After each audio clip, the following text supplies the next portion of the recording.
शिव बाबा याद है ना। ओम शांति। आज 1 अप्रैल 2024 के साकार मधुर महावाक्य हैं। बहुत सारे गॉडली स्टूडेंट्स ने मार्च मास का चार्ट भेजा है। जिन्होंने भी चार्ट भेजा है उन्हें बहुत बहुत शुभकामनाएं, बहुत बहुत बधाइयां कि आपने स्वयं पर अटेंशन रखा, अपने को चेक किया और चेंज भी किया। आज नए मास का प्रारंभ हो रहा है। हमें अपना स्वयं पर स्वयं अटेंशन देकर अपनी कमजोरियों को मिटाने के लिए फुल अटेंशन से चार्ट रखना है। अमृत वेला, मुरली क्लास, नुमा शाम योग, 5 स्वरूपों का अभ्यास, 4 धाम की यात्रा, इन सब पर अटेंशन देकर अच्छे अंक जमा करने हैं। जिस सब्जेक्ट में हम वीक रहे, ध्यान नहीं दिया पहले, अब और अधिक अपने ऊपर ध्यान रखेंगे। उस कमजोरी को मिटाने के लिए विशेष तपस्या करेंगे। आज की मधुर मुरली में बाबा ने बहुत सुंदर बात अच्छे से रियलाइज कराई कि इस समय आप ब्राह्मण आत्माएं देवताओं से भी उत्तम हो। ये ईश्वरीय परिवार सत्युगी परिवार से भी श्रेष्ठ है, क्योंकि आपकी पालना स्वयं भगवान करते हैं। आपको जगाता भी भगवान है, पढ़ाता भी भगवान है और गुलगुल बनाकर साथ भी ले जाता है। जब आप सत्युग में होंगे तो वहां दैवी संतान होंगे। अब आप ईश्वरीय संतान हैं। बेहद खुशी होनी चाहिए। भगवान स्वयं मुझे पढ़ाते हैं। अब आपकी इस समय पालना स्वयं शिव बाबा करते हैं। ये गॉडली यूनिवर्सिटी है। गॉड पढ़ाते हैं और पढ़ाकर बच्चों को घर का रास्ता बताते हैं। गायन भी है, मानुष से देवता किए करत न लागी वार। बाबा जो पढ़ाई पढ़ाते हैं, इससे आप भविष्य में देवी देवता बन जाते हो।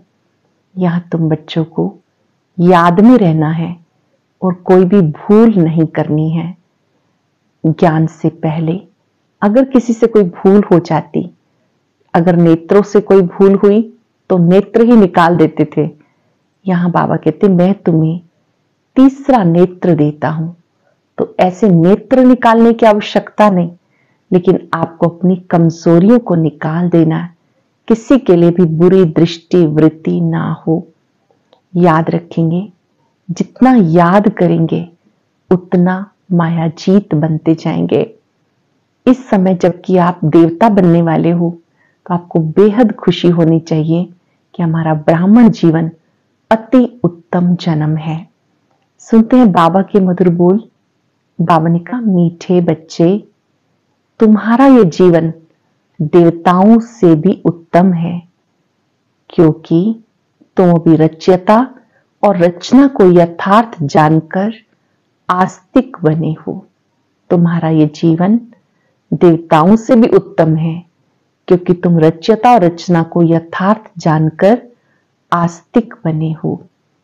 क्वेश्चन है, संगम युगी ईश्वरीय परिवार की विशेषता क्या है जो सारे कल्प में नहीं होगी? संगम युगी ईश्वरीय परिवार की विशेषता क्या है जो सारे कल्प में नहीं होगी? इसी समय स्वयं ईश्वर बाप बनकर तुम बच्चों को संभालते हैं, टीचर बनकर पढ़ाते हैं, सतगुरु बनकर गुलगुल बनाकर साथ ले जाते हैं। सत्युग में दैवी परिवार होगा, लेकिन ऐसा ईश्वरीय परिवार नहीं हो सकता। तुम बच्चे बेहद के सन्यासी भी हो, राजयोगी भी हो। बेहद के सन्यासी भी हो, राजयोगी भी हो, राजाई के लिए पढ़ रहे हो। इसी समय स्वयं ईश्वर बाप बनकर तुम बच्चों को संभालते हैं, टीचर बनकर पढ़ाते हैं, सतगुरु बनकर तुम्हें गुलगुल बनाकर साथ ले जाते हैं। सत्युग में दैवी परिवार होगा, लेकिन ऐसा ईश्वरीय परिवार नहीं हो सकता। तुम बच्चे बेहद के सन्यासी भी हो, राजयोगी भी, राजाई के लिए पढ़ रहे हो। ओम शांति। ये स्कूल व पाठशाला है। किसकी पाठशाला? आत्माओं की पाठशाला। ये तो जरूर है, आत्मा शरीर बिगड़ कुछ सुन नहीं सकती। जब कहा जाता आत्माओं की पाठशाला तो समझना चाहिए आत्मा शरीर बिगड़ तो समझ नहीं सकती, फिर कहना पड़ता जीवात्मा। अभी जीवात्माओं की पाठशाला तो सभी हैं, इसलिए कहा जाता है आत्माओं की पाठशाला। और परम पिता परमात्मा पढ़ाते हैं, वो है जिस्मानी पढ़ाई, ये है रूहानी पढ़ाई जो बेहद का बाप पढ़ाते हैं। तो ये हो गई गॉड फादर की यूनिवर्सिटी। भगवानुवाच है ना, ये भक्ति मार्ग नहीं, ये पढ़ाई है। स्कूल में पढ़ाई होती है, भक्ति मंदिर टिकाणे आदि में होती। इसमें कौन पढ़ाते हैं? भगवानुवाच। और कोई भी पाठशाला में भगवानुवाच नहीं होता, सिर्फ ये एक ही जगह है जहां भगवानुवाच है। ऊंचे से ऊंचे भगवान को ही ज्ञान सागर कहा जाता है, वो ही ज्ञान दे सकते हैं। बाकी सब है भक्ति। भक्ति के लिए बाबा ने समझाया कि इस समय तुम्हें भक्ति का फल मिलता है। सबका सदगति दाता एक परमात्मा है, वो आकर राजयोग सिखाते हैं। आत्मा सुनती है शरीर द्वारा, और कोई नॉलेज आदि में भगवानुवाच नहीं है। भारत ही है जहां शिव जयंती मनाई जाती। भगवान तो निराकार है, फिर शिव जयंती कैसे मनाते हैं? जयंती तब होती जब शरीर में प्रवेश करते हैं। बाबा कहते मैं कभी गर्भ में प्रवेश नहीं करता, तुम सब गर्भ में प्रवेश करते हो, 84 जन्म लेते हो। सबसे जास्ती जन्म ये श्री लक्ष्मी नारायण लेते हैं। 84 जन्म लेकर फिर सांवरा गावड़े का छोरा बनते हैं। लक्ष्मी नारायण कहो या श्री राधे कृष्ण कहो, श्री राधे कृष्ण है बचपन का नाम। वो जब जन्म लेते हैं तो स्वर्ग में लेते हैं, इसको वैकुंठ भी कहा जाता। पहला नंबर जन्म इनका है, तो 84 जन्म भी ये लेते हैं। श्याम और सुंदर, सुंदर सो फिर श्याम। श्री कृष्ण सबको प्यारा लगता। श्री कृष्ण का जन्म तो होता ही है नई दुनिया में, फिर पुनर्जन्म लेते लेते आकर पुरानी दुनिया में पहुंचते तो श्याम बन जाते। ये खेल ऐसा है। भारत पहले सतो प्रधान सुंदर था, अब काला हो गया। बाबा कहते इतनी सब आत्माएं मेरे बच्चे हैं। सब आत्माओं को बाबा देख रहे हैं, इतनी आत्माएं सब मेरे बच्चे हैं। अब सब काम चिता पर बैठकर जलकर काले हो गए, मैं आकर सबको वापस ले जाता हूं। ये सृष्टि का चक्र ऐसा है, फूलों का बगीचा कांटों का जंगल बन जाता है। भगवान ने बनाया फूलों का बगीचा और बन गया कांटों का जंगल। बाबा समझाते तुम बच्चे कितने सुंदर विश्व के मालिक थे, फिर बन रहे हो। ये लक्ष्मी नारायण विश्व के मालिक थे, 84 जन्म भोग फिर ऐसे बन गए, अर्थात उन्हीं की आत्मा अब पढ़ रही है। जानते हो सत्युग में अपार सुख है, जो कभी बाप को याद करने की दरकार भी नहीं रहती। गायन है दुख में सिमरन सब करे, सुख में करे ना कोई। किसका सिमरन? बाप का। इतने सबका सिमरन नहीं करना है। भक्ति में कितना सिमरन करते, जानते कुछ भी नहीं। श्री कृष्ण कब आया, वो कौन है, कुछ भी नहीं जानते। श्री कृष्ण और श्री नारायण के भेद को भी नहीं जानते। हम सब जानते हैं कि श्री लक्ष्मी नारायण इन्हीं का बचपन का नाम था, श्री राधे श्री कृष्ण। शिव बाबा है ऊंचे से ऊंचा, फिर उनके नीचे ब्रह्मा विष्णु शंकर, उनको देवता कहते हैं। लोग तो सभी को भगवान कहते रहते हैं। बाप कहते इस समय 5 विकार सर्वव्यापक हैं। सत्युग में कोई विकार नहीं होता।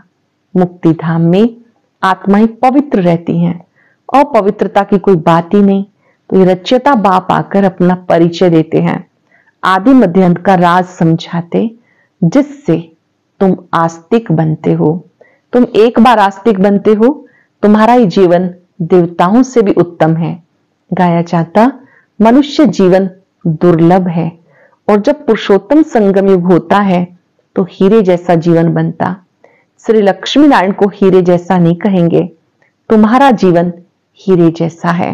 तुम हो ईश्वरीय संतान और वो है दैवी संतान। यहां तुम कहते हो हम ईश्वरीय संतान हैं, ईश्वर हमारा बाप है, वो हमें पढ़ाते हैं, क्योंकि वो ज्ञान सागर है ना, राजयोग सिखाते हैं।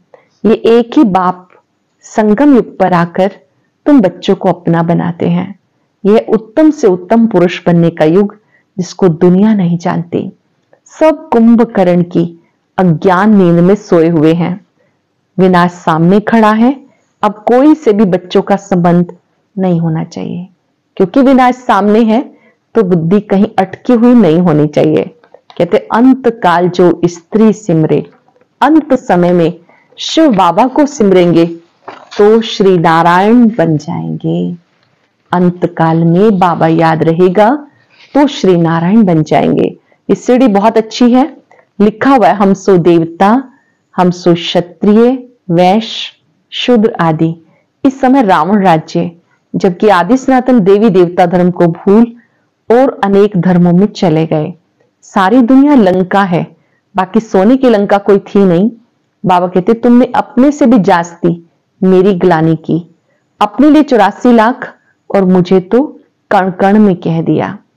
ऐसे अपकारी पर भी मैं उपकार करता हूं। बाबा कहते तुम्हारा कोई दोष नहीं, ये भी ड्रामा का खेल है। सतयुग आदि से लेकर कलयुग तक ये खेल है जो फिरना है। इसको सिवाय बाप के कोई समझा ना सके। तुम सब ब्रह्मा कुमार ब्रह्मा कुमारियां हो, तुम ब्राह्मण हो, ईश्वरीय संतान, तुम ईश्वरीय परिवार में बैठे हो। सतयुग में होगा दैवी परिवार। इस ईश्वरीय परिवार में बाबा तुमको संभालते हैं, पढ़ाते भी हैं और गुलगुल बनाकर साथ ले जाते हैं। तुम पढ़ते हो मनुष्य से देवता बनने के लिए। गुरु ग्रंथ साहब में भी है, मानुष्य से देवता किए करत न लागी बार। इसलिए परमात्मा को जादूगर कहते हैं, क्योंकि वो मानव को देव बनाते हैं, इसलिए उनको जादूगर कहते हैं। नरक को स्वर्ग बनाना जादू का खेल है ना। स्वर्ग से नरक बनने में 84 जन्म, नरक से स्वर्ग बनने में चपटी में, 1 सेकंड में, 1 सेकंड में जीवन मुक्ति। मैं आत्मा हूं, आत्मा को जान लिया, बाप को भी जान लिया। और कोई मनुष्य कह नहीं सकता कि आत्मा क्या है। गुरु अनेक हैं, गुरुओं का गुरु सत्य गुरु वो एक है। कहते सत्य गुरु अकाल, परम पिता परमात्मा एक ही सत्य गुरु है। परंतु गुरु तो ढेर हैं, निर्विकारी कोई है नहीं, सब विकार से जन्म लेते। अभी राजधानी स्थापन हो रही है, तुम सब यहाँ राजाई के लिए पढ़ते हो। राजयोगी हो, बेहद के सन्यासी हो, वह हठ योगी हैं, हद के सन्यासी। बाबा आकर सबकी सदगति कर सुखी बनाते हैं। मुझे ही कहते हैं सत्य गुरु अकाल मूरत। वाम घड़ी घड़ी शरीर छोड़ते और लेते नहीं, काल नहीं खाता। तुम्हारी भी आत्मा अविनाशी है, परंतु पतित और पावन बनती है, निर्लेप नहीं। ड्रामा का राज भी बाबा ने समझाया। रच्यता ही रचना के आदि मध्य अंत की नॉलेज देते। ज्ञान सागर एक बाप है, वही तुम्हें मनुष्य से देवता डबल सिरताज बनाते हैं। तुम्हारा जन्म कोड़ी जैसा था, अब हीरे जैसा बन रहा है। बाबा ने हम सो सोहम का मंत्र भी पक्का समझाया। हम सो सोहम, हमें देवी देवता थे, क्षत्रिय बने, फिर वैश्य शूद्र बने, अभी ब्राह्मण है। वो कह देते आत्मा सो परमात्मा, परमात्मा सो आत्मा, हम सो सोहम। बाबा कहते आत्मा सो परमात्मा कैसे बन सकती है। बाबा तुम्हें समझाते हम आत्मा इस समय तो ब्राह्मण है, फिर हम आत्मा ब्राह्मण सो देवता बनेंगे, फिर सो क्षत्रिय बनेंगे, फिर शूद्र सो ब्राह्मण। सबसे ऊंचा जन्म तुम्हारा है, ये ईश्वरीय घर। तुम किसके पास बैठे हो? माता पिता के पास। सब भाई बहन हैं। बाबा आत्माओं को शिक्षा देते, तुम सब हमारे बच्चे हो, वर्षे के हकदार हो। इसलिए परमात्मा बाप से हर एक को वर्षा लेना है। बूढ़े छोटे बड़े सभी को हक है बाबा से वर्षा लेने का। तो बच्चों को यही समझाओ, अपने को आत्मा समझो, बाप को याद करो, पाप कट जाएंगे। भक्ति मार्ग वाले इन बातों को कुछ भी समझेंगे नहीं। अच्छा, याद प्यार से पहले रात्रि क्लास भी साथ साथ है। बच्चे बाप को पहचानते भी हैं, समझते भी हैं कि वो हमें पढ़ा रहे हैं, उनसे बेहद का वर्षा मिलता है। परंतु मुश्किल ये है जो माया भुला देती है, कोई ना कोई विघन डाल देती है जिससे बच्चे डर जाएं। उसमें भी पहले नंबर में विकार में गिरते हैं, आंखें धोखा देती हैं। आंखें कोई निकालने की बात नहीं, बाबा ज्ञान का नेत्र देते, ज्ञान और अज्ञान की लड़ाई चलती। ज्ञान है बाप, अज्ञान है माया। इनकी लड़ाई बहुत तीखी है। गिरते हैं तो समझ में नहीं आता, फिर समझते हैं मैं गिरा हुआ हूं, मैंने अपना बहुत अकल्याण किया। माया ने एक बार हराया, फिर चढ़ना मुश्किल हो जाता। बहुत बच्चे कहते हैं हम ध्यान में जाते हैं, परंतु उसमें माया प्रवेश हो जाती, पता भी नहीं पड़ता। माया चोरी कराएगी, झूठ बुलवाएगी। माया क्या नहीं कराती, चोरी भी कराती, झूठ भी बुलवाती, क्या नहीं कराती बात मत पूछो, गंदा बना देती। बुलबुल बनते बनते चीची बन जाते हैं। माया ऐसी जबरदस्त है जो घड़ी घड़ी गिरा देती है। बच्चे कहते बाबा हम घड़ी घड़ी भूल जाते हैं। तदबीर कराने वाला एक बाप है, परंतु किसकी तकदीर में नहीं तो तदबीर भी नहीं कर सकते। इसमें कोई के पास खातरी भी नहीं हो सकती। ना एक्स्ट्रा पढ़ाते हैं, उस पढ़ाई में तो एक्स्ट्रा पढ़ने के लिए टीचर को बुला लेते हैं, लाइक ट्यूशन रख लेते हैं, अलग कोचिंग लेते हैं। ये तो तकदीर बनाने के लिए सभी को एक रस पढ़ाते हैं। एक एक को अलग कहां तक पढ़ाएंगे, कितने ढेर बच्चे हैं। उस पढ़ाई में कोई बड़े आदमी के बच्चे होते, अधिक खर्च कर सकते, तो उनको एक्स्ट्रा भी पढ़ाते। टीचर जानते हैं कि ये डल है, इसलिए पढ़ाकर उनको स्कॉलरशिप के लायक बनाते। ये बाप ऐसा नहीं करते, ये तो सभी को एक रस पढ़ाते हैं। वह हुआ टीचर का एक्स्ट्रा पुरुषार्थ कराना। ये तो एक्स्ट्रा पुरुषार्थ किसको अलग कराते नहीं है। एक्स्ट्रा पुरुषार्थ माना ही टीचर कुछ कृपा करते, भले पैसे ऐसे पैसे लेते हैं, खास टाइम देकर पढ़ाते हैं, जिससे वो जास्ती पढ़कर होशियार हो जाते।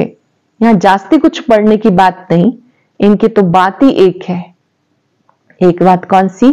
एक ही महामंत्र, मन मना भव। याद से क्या होता है ये तुम बच्चे समझते हो। बाप ही पतित से पावन बनाते, जानते हो उनको याद करने से हम पावन बन जाएंगे। बाबा को याद करने से पावन बन जाएंगे। अच्छा मीठे मीठे सिक्के लदे बच्चों प्रति माता पिता बाप दादा का याद प्यार गुड मॉर्निंग।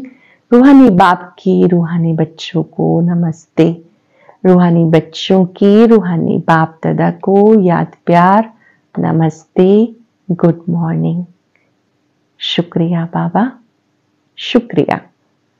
धारणा के लिए सार, सारी दुनिया कब्र दाखिल होनी है, विनाश सामने है, इसे कोई से भी संबंध नहीं रखना। अंत काल में एक बाप याद रहे, सर्व संबंध एक बाप से जोड़ने हैं। शाम से सुंदर पतित से पावन बनने का ये पुरुषोत्तम संगम युग है। यही समय है उत्तम पुरुष बनने का। सदा इस स्मृति में रहकर स्वयं को कोड़ी से हीरे जैसा बनाना है।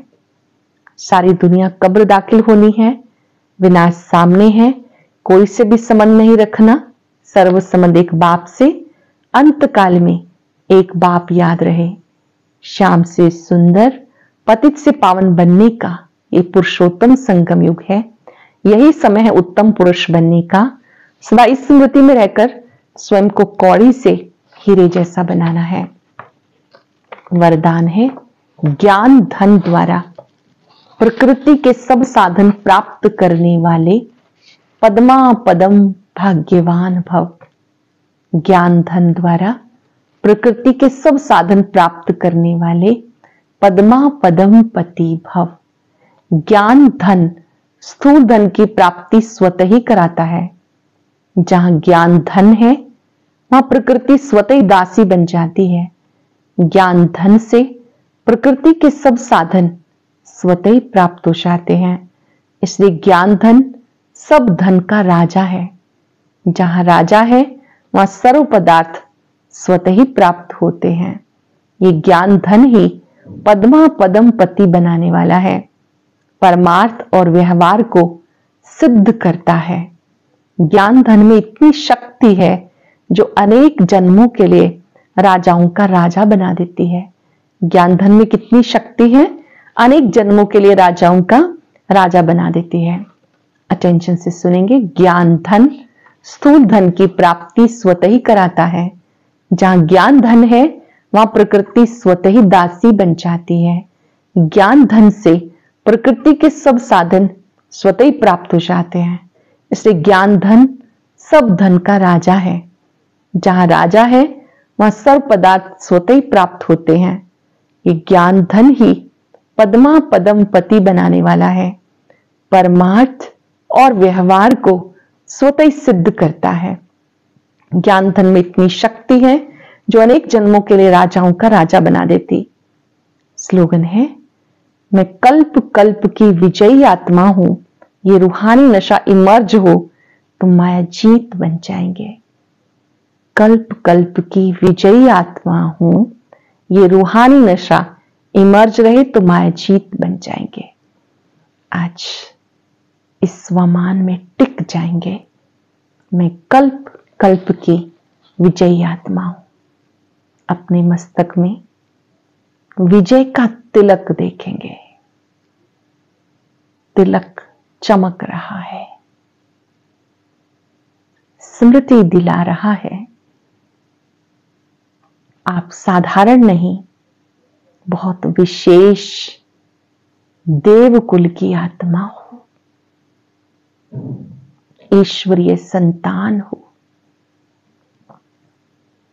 जिनकी पालना स्वयं ईश्वर करते हैं।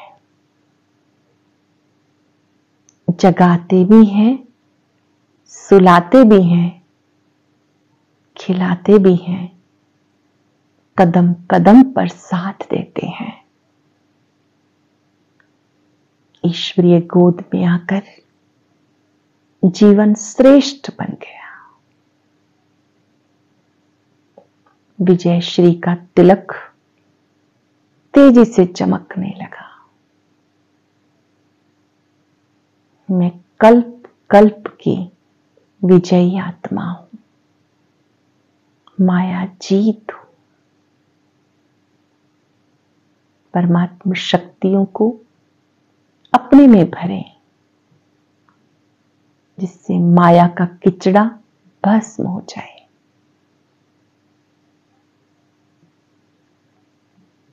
शुक्रिया बाबा, शुक्रिया। ओम शांति। सभी बीमारियों से मुक्ति पाने के लिए हर एक बीके को कौन से 3 परहेज जरूर रखने हैं, यह जानने के लिए सुनते हैं आज का ज्ञान मोती।